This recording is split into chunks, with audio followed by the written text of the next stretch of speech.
The smoke from the sky fell like dark rain. The old city was gone. The buildings were broken, the streets cracked open like scars. Fires still burned, and silence filled the air, except for the soft sound of something moving through the dust. Dane. Walker, a soldier with sharp eyes and a tired heart, walked alone. His squad was gone. The mission had failed. He was the only one left. He kept his weapon close and moved carefully. Every shadow could hide an enemy. This wasn't Earth. This was Korathana, an alien world full of secrets, beasts, and people who didn't trust humans. The humans came here to help. At least that's what the command said. Peacekeeping, protection, training the locals. But war had started instead. No one knew who fired the first shot. But once it began, it never stopped. Dane reached a broken gate made of bone and metal. Behind it stood what looked like an old market square. Empty. Deserted. Then he heard it. Footsteps. Light. Quick. He raised his weapon and turned fast. And froze. It was not a warrior. It was a girl. An alien girl. She couldn't be more than 4 feet tall. Her skin was glowing blue, marked with dark tribal ink. She wore a tight armored vest and small fur-covered boots. Her eyes, large and bright, stared straight into his. She didn't blink. Dane lowered his weapon just a little. "What are you doing out here?" he asked. The girl didn't answer. She tilted her head. Then she pointed at him, then at his weapon, and finally at the long scar on his arm. She spoke in her own tongue. The words were short, sharp, like clicks and hums. He didn't understand. She stepped forward and drew something from her belt. It was a small wooden blade. Not real. A training weapon. She raised it. And pointed it at his chest. Dane blinked. Was she challenging him? No way, he muttered. But she didn't move. She just kept staring. Waiting. Finally, Dane sighed and stepped back, putting his weapon away. He picked up a broken metal rod nearby and held it like a sword. "You want to fight? Fine, let's spar." She rushed at him. Fast. Faster than he thought possible. He barely blocked her first strike. She twisted, ducked, rolled, and came at him. Again, she wasn't playing. She knew how to move. But her strikes were wild, untrained, full of power, but no balance. Dane countered. Light hit, block, push. Reset. Again, and then it happened. She slipped. Dane caught her wrist before she fell, held her steady. They both stopped, breathing hard. Eyes locked. She stepped back, dropped her training blade, and bowed. Then she pointed at herself and said one word, "Zari." Then she pointed at him and waited. He didn't speak her language, but he understood. "Dane," he said. She smiled for the first time. Then she said something else. The translator on his wrist struggled.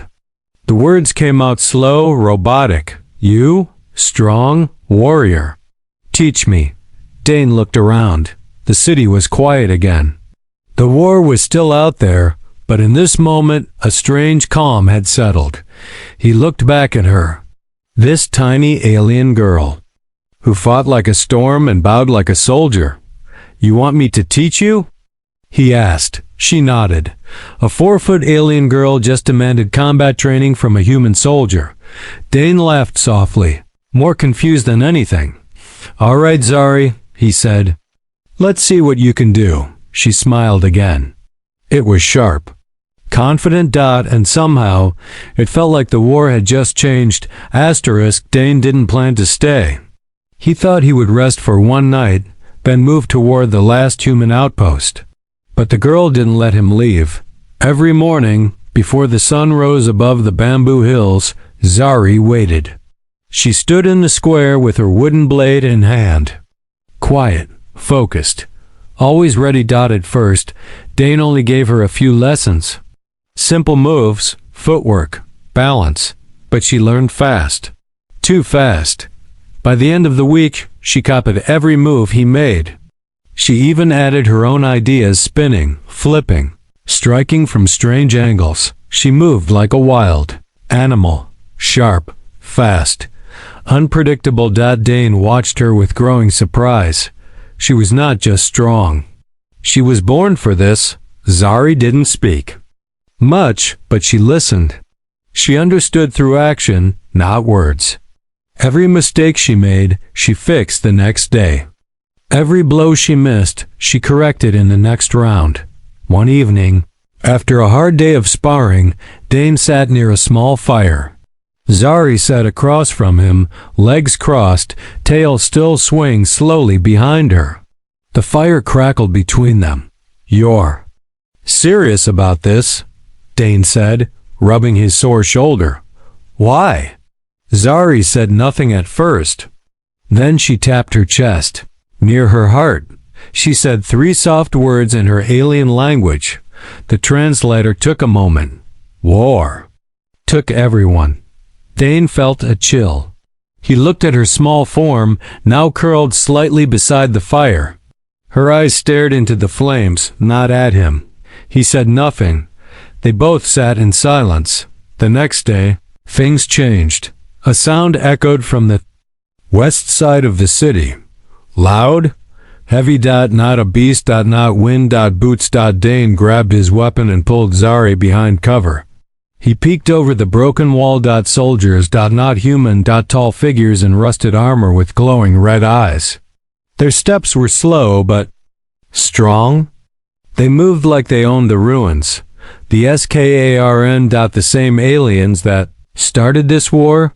Brutal, silent, known for taking prisoners and leaving nothing behind. Zari's breath became fast. Her hands clenched into fists. Dane touched her arm gently. "Stay low," he whispered. "We can't fight them all." But Zari didn't move. Her eyes locked on the Skarn squad moving toward the old temple. She knew that building. It was sacred to her people. Without warning, she stood. "No, wait." Dane tried to pull her down. Too late. She sprinted forward. Like a flash of blue fire, Dane swore and followed. Zari didn't attack head-on. She used shadows, broken walls, rooftops, just like he taught her. She jumped from above and kicked one Skarn in the back. It stumbled, shocked by the hit. Another turned to grab her, but she ducked, rolled, and struck its leg with her blade. Dane arrived seconds later, firing. 2 shots. One Skarn fell. Another ran. Zari leaped, landed on the last one's back, and hit a weak point in its armor. Silence returned. Zari stood there, breathing hard, her blade shaking in her hand. Dane walked over, staring at the 3 bodies on the ground. "You almost got yourself killed," he said. His voice sharp. Zari looked up at him and smiled. Then she said it. One word. The translator repeated it. "Sensei." Dane blinked. She wasn't joking. She meant it. She had chosen him. Not just as a teacher, but as her guide in a war that had taken everything from her. He sighed, looking at the ruins, the bodies, and the small girl who now stood proudly beside him. "All right, Sensei, it is," he muttered. And for the first time in days, he smiled. The days passed, but Dane no longer counted them. The war outside the city kept moving, but inside the ruins, something else was happening. Zari trained harder every day. At dawn, she practiced alone. When Dane woke, she was already covered in sweat, repeating the same moves over and over. She wanted to be perfect. Dane gave her new challenges: blindfolded defense, climbing walls, jumping from roof to roof, holding balance in strong wind. She never said no. Never quit. Sometimes she got hurt. Small cuts, bruises, a twisted ankle. But she always stood back up. Dane started to feel something strange. Not pity, not pride. Respect that he had trained many soldiers. Back on Earth, grown men with years of experience. But none of them had Zari's heart. And something else changed too.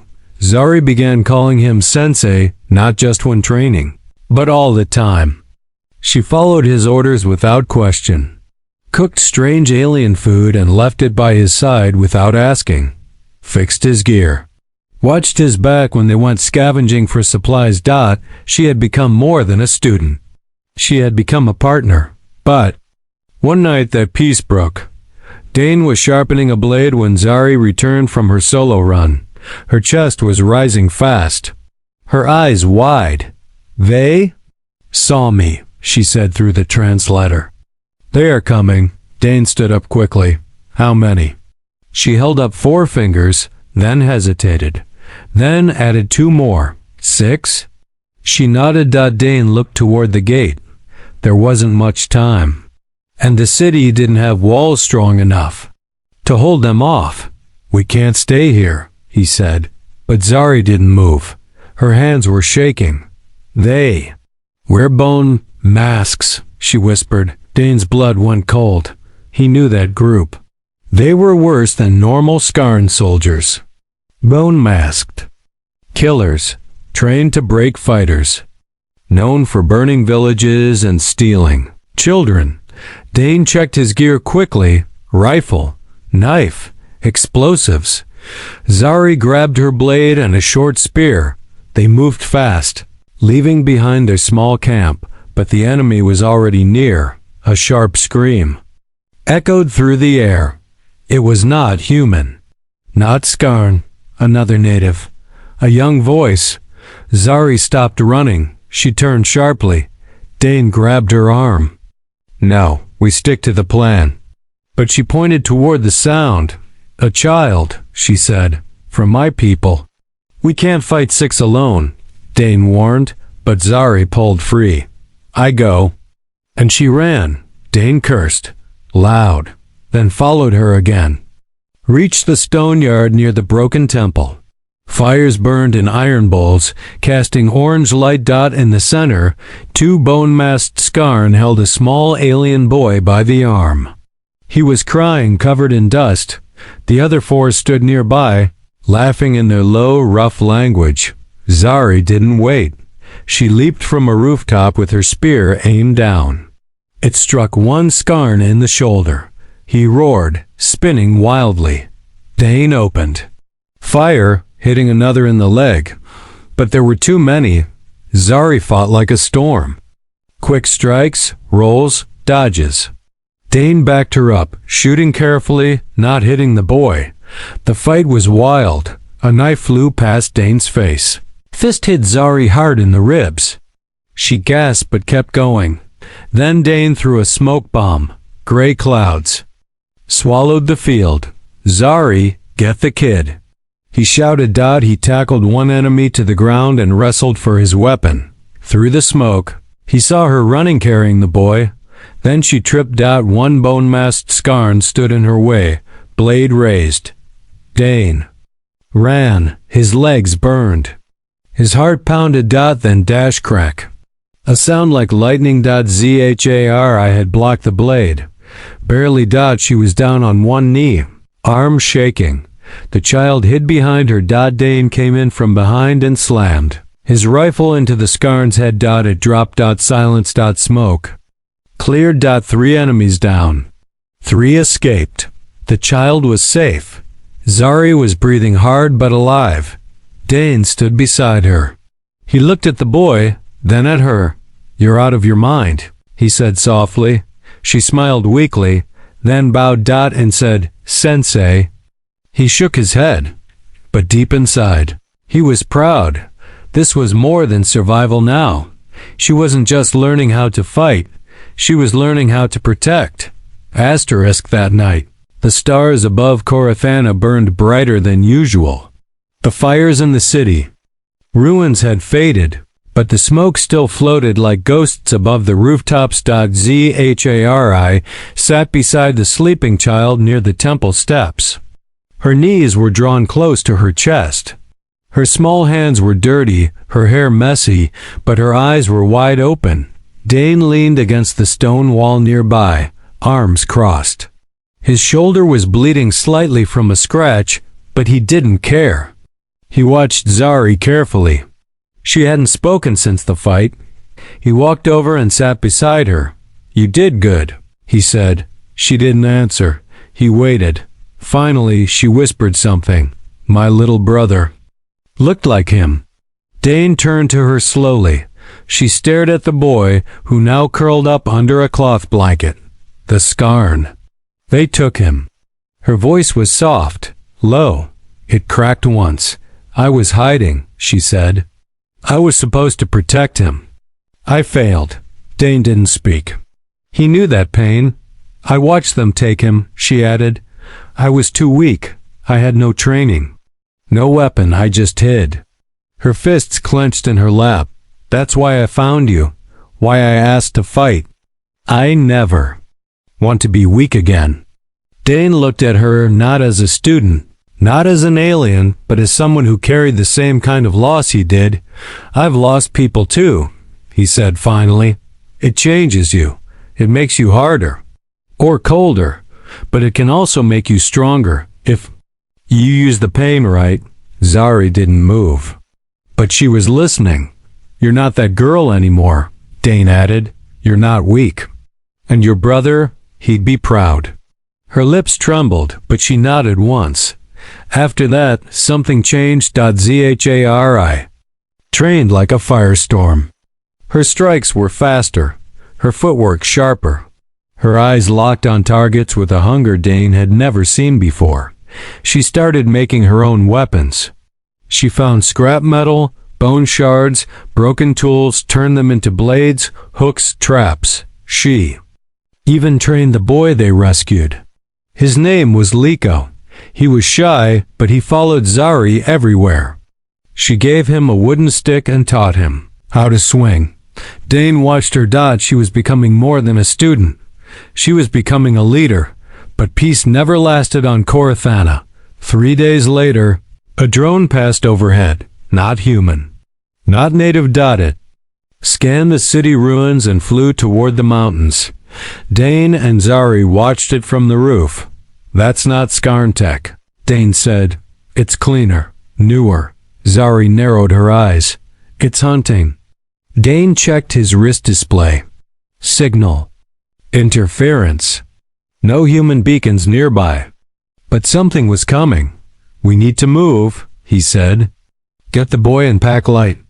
Zari jumped down and ran toward their hideout, but before she could reach it, the ground shook. A massive noise rang out, metal crashing, dust flying. Dane ran after her. The temple wall had exploded. Smoke and stone filled the air. Liko was coughing under a broken wooden beam. Zari screamed and lifted it with both arms. Dane rushed over and helped pull him out. Then they saw it. A tall, black armored figure stood in the middle of the ruin. It wasn't Skarn. It was something else. Bigger, smoother armor. Glowing red symbols on its chest and arms. It carried a long spear with a crackling energy. Blade. It turned toward them. Dane aimed his weapon. It blocked the bullet with its spear. Zari pushed Liko behind her and readied her small blade. The figure pointed at Dane. Then at Zari. Then it spoke in a deep voice. Through a translator. Target acquired. Human combat trainer. Native student prototype. Eliminate and recover. Zari blinked. "What is it?" she asked. And stared at the machine. "I think," he said slowly, "they're not just fighting the natives anymore. They're studying us." Zari's grip on her blade tightened. She looked at Dane and said one word. "Sensei." He nodded. "We fight together." The machine moved like lightning. Dane fired 3 quick shots. Each one hit, but the armor barely cracked. Sparks flew. The spear spun in the air and slammed the ground, breaking stone like it was paper. Zari dashed to the side. Her small size made her faster, harder to hit. She circled the enemy, looking for weak spots. Liko hid behind a broken statue, eyes wide with fear.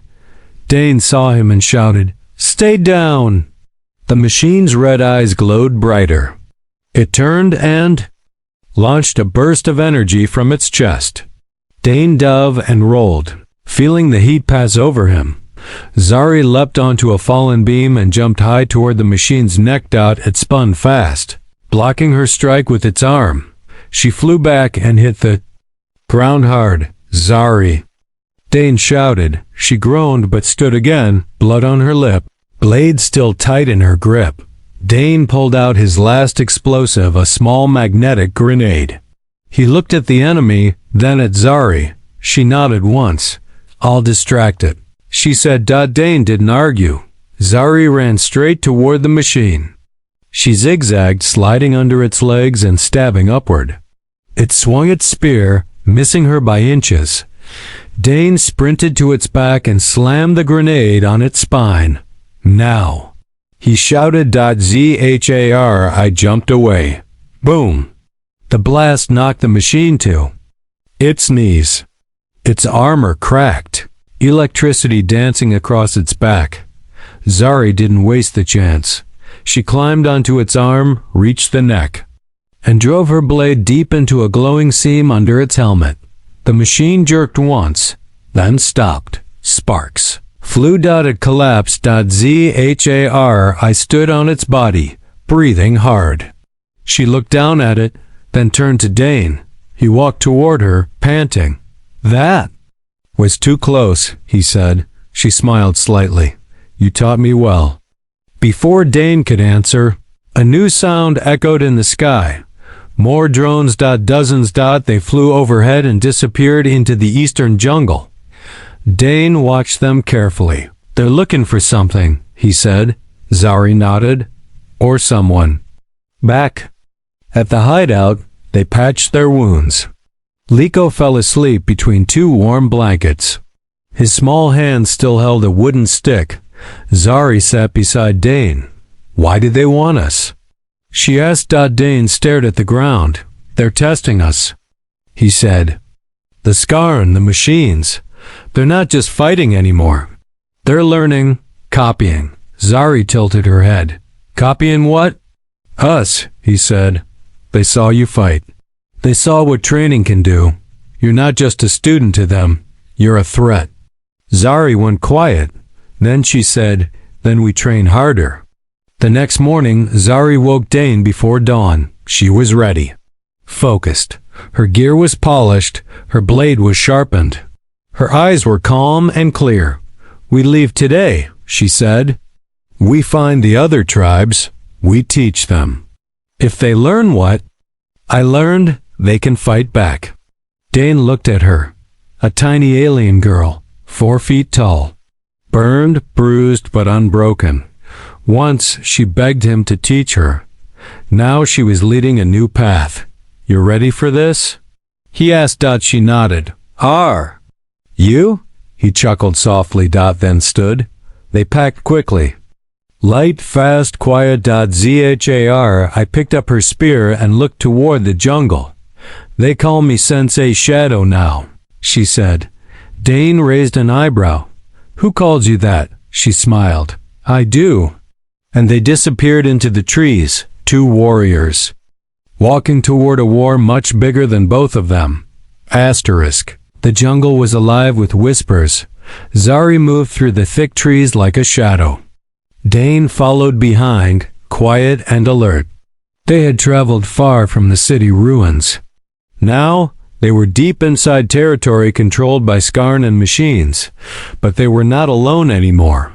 Behind them, over a dozen young alien fighters walked with light steps. Boys and girls, small in size but trained. Zari had taught them, and Dane had trained Zari. Each one called her Sensei Shadow. They found hidden camps, burned homes, and broken temples. Each time, Zari helped the survivors. She gave them food, taught them how to hold a weapon, how to move, how to fight. She was no longer just learning. She was becoming a leader. One night, a rebel scout ran into their camp. His face was covered in mud, and his voice shook. "They've built a control tower near the sacred cliffs," he said. "The machines are gathering. Something big is coming." Dane looked at Zari. She didn't wait. "We go tonight," she said. The cliffs were high and dangerous. Sharp winds blew across them. In the center, a glowing black tower pulsed with red light. Dozens of bone-masked Skarn and 3 armored machines guarded it. Zari crouched beside Dane. "If we destroy the tower, we break their network," she said. "No more control. No more commands." Dane handed her a small pack. "This explosive is strong. You get close, you plant it on the core. I'll cover you." She nodded. They moved like wolves. Zari climbed the rocks. Silent, fast. Dane led the fighters in a flanking move, drawing attention with a burst of fire. Chaos broke out. Zari used the smoke, the wind, the shadows. She ran through the confusion, dodging blasts and jumping over broken stone. A machine saw her and fired. She spun sideways, the heat brushing her shoulder. She didn't stop. She reached the tower. Guards blocked her way. She fought with everything Dane had taught her: quick jabs, fast footwork, perfect balance.